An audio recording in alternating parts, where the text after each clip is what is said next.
দাদা বলেছিল আমি কিচ্ছু করতে পারবো না, কিন্তু আমার সাহস, জোর আর মনোবল দিয়ে আমি যশ, প্রতিপত্তি এবং সফলতা অর্জন করেছিলাম।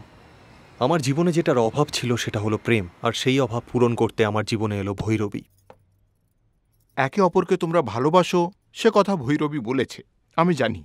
এই বয়সে ভালোবাসা হওয়াটা খুবই স্বাভাবিক ব্যাপার, কিন্তু বিয়ে একটা আলাদা জিনিস। বিয়ে দুই পরিবারের মেলবন্ধন। আমাকে তোমার ঠিকানাটা দাও, আমি তোমার বাবা মায়ের সঙ্গে কথা বলবো। হ্যার মতন বড় লোকেদের পোলারা ঘরে থাকে না, এনাকে 5 স্টার হোটেল লাগে। আমরা তো ওখানেই আসি গিয়া। উনি 5 স্টার হোটেলেই থাকেন গিয়া, ঘরবাড়ি সব ওখানেই।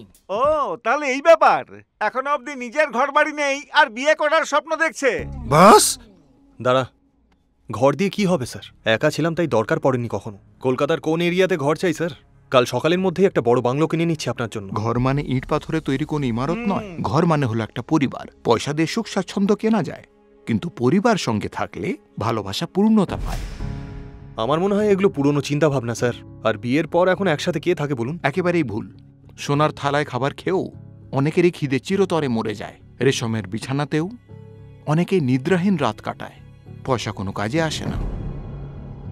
কেন জানো? আনন্দ ভাগ করার জন্য বা দুঃখ বোঝার জন্য কারুর পাশে থাকা দরকার কোনো পরম সঙ্গীর। আপনজন ছাড়া যত পয়সাই থাক না কেন তুমি গরিবই রয়ে যাবে।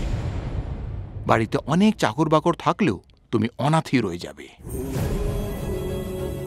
আর আমি নিজের মেয়েকে তোমার মতো অনাথের হাতে সঁপে দেব, এটা আমি হতে দেব না।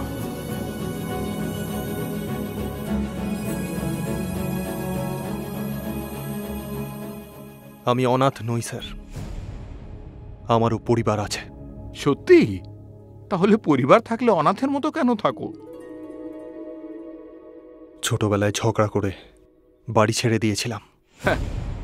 ঝগড়াঝাটি কোন ঘরে হয় না বলো তো? আমাদের মধ্যে প্রচুর ঝগড়া হয়, কিন্তু পরক্ষণে সব ভুলে এক হয়ে যায়। এই যে এক বা একত্র কথাটা না, এটাই হলো পরিবার।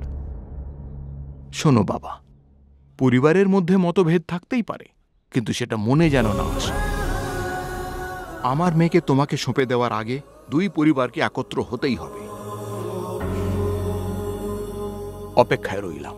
14 বছরের বনবাসের পর দাদা বৌদির সাথে দেখা করব। আমায় দেখে জিজ্ঞেস করবে যে আমি এত বছর কোথায় ছিলাম। জানি না আমি কি বলবো, কিভাবেই বা বলবো। দাদাকে কিভাবে বলবো আমি যে কোন পথ আমি বেছে নিয়েছি। দাদা অন্যায় আর হিংসা সহ্য করতে পারে না।